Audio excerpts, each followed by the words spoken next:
एक बार महर्षि नारद धरती पर घूम रहे थे। रास्ते में उन्हें वृकासुर नाम का राक्षस मिला।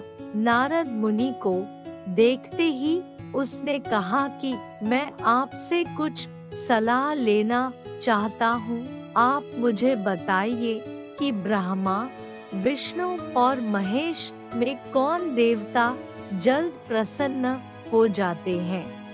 महर्षि नारद ने बहुत सोचने के बाद कहा कि वैसे तो तुम तीनों महादेवों में से किसी की भी तपस्या कर सकते हो, लेकिन ब्रह्मा और विष्णु जल्दी प्रसन्न नहीं होते हैं। उनके लिए बहुत वर्षों तक कठिन तपस्या करनी पड़ती है। भगवान शंकर थोड़ी आराधना से ही प्रसन्न हो जाते हैं। वे अपने भक्त की इच्छा पूरी करने के लिए सोच विचार नहीं करते हैं। वृकासुर ने भगवान शंकर की आराधना करने का फैसला किया और हिमालय के केदार क्षेत्र में जाकर आराधना करने लगा। यज्ञ, जप, तप, ध्यान सब प्रकार से वह पूजा पाठ करने लगा। कुछ दिनों के बाद उसने सोचा कि मैं शरीर और प्राण को ही भगवान शिव को अर्पित कर दूंगा। ऐसा सोचकर वह अपने शरीर का मांस काट काट कर यज्ञ कुंड में डालने लगा। लेकिन भगवान शिव प्रसन्न नहीं हुए। परेशान होकर एक दिन उसने अपना शीश काटकर भगवान शिव को अर्पित करने का फैसला किया। स्नान ध्यान कर जैसे ही उसने खड्ग उठाकर अपना शीश काटना चाहा कि भगवान शंकर प्रकट होकर बोले, बस करो, तुम्हारी तपस्या पूरी हुई, मैं तुम पर प्रसन्न हूँ, वर मांगो। वृकासुर हाथ जोड़कर भगवान शिव से बोला, आप मुझे वर दीजिए कि मैं जिस प्राणी के सिर पर हाथ रख दूं, उसकी तुरंत मृत्यु हो जाए। शिवजी वृकासुर की यह मांग सुनकर चिंता में पड़ गए, लेकिन वरदान नहीं देने पर देव मर्यादा का उल्लंघन हो रहा था। शिवजी वृकासुर से बोले कि तुम्हारी तपस्या व्यर्थ नहीं जाएगी। तुमने मुश्किल वरदान की कामना से तपस्या की थी, इसलिए तुम्हें तपस्या भी कठिन करनी पड़ी। जाओ, जैसा वर चाहते हो वैसा ही मिलेगा। वरदान पाते ही वृकासुर की आसुरी वृत्ति जाग गई।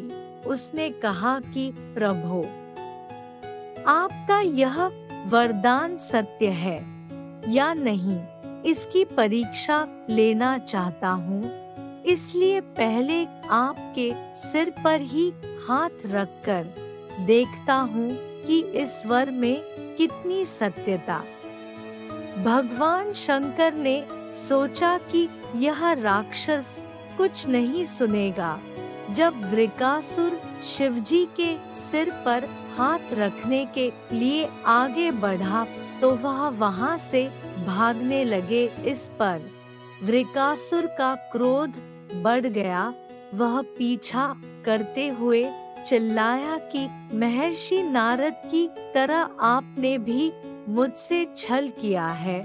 वरदान की परीक्षा से डरकर क्यों भाग रहे हैं? शिवजी भूमंडल छोड़कर देवलोक तक भागते रहे और वृकासुर भी उनका पीछा करता रहा।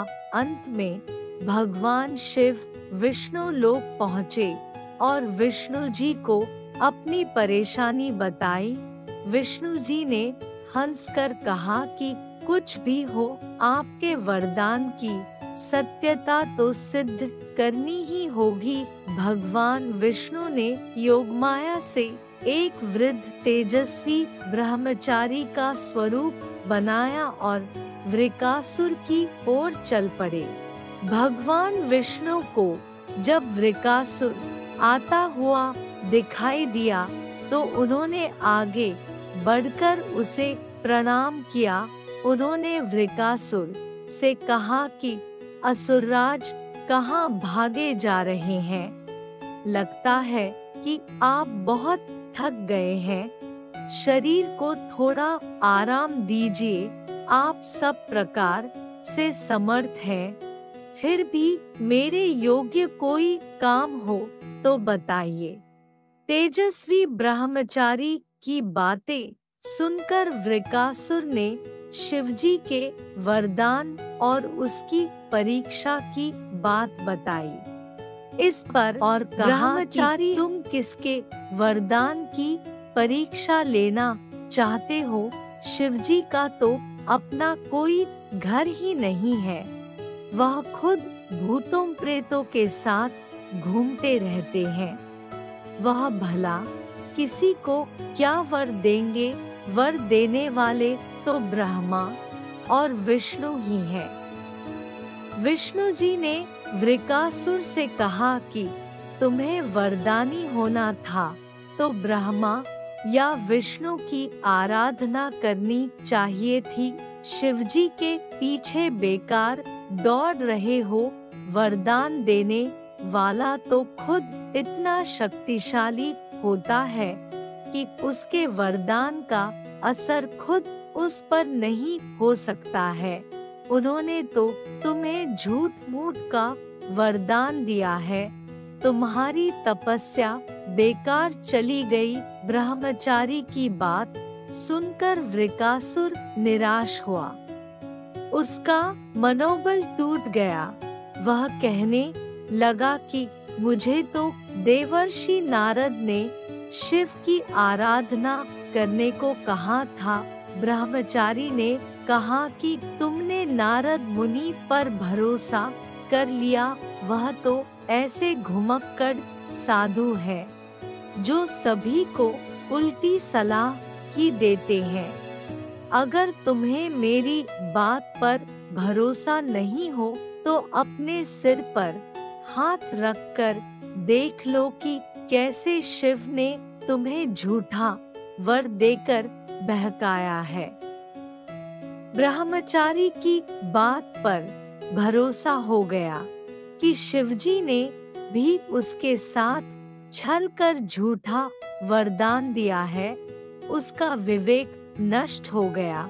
उसने वरदान की सत्यता का परीक्षण करने के लिए अपना हाथ अपने ही सिर पर रख लिया।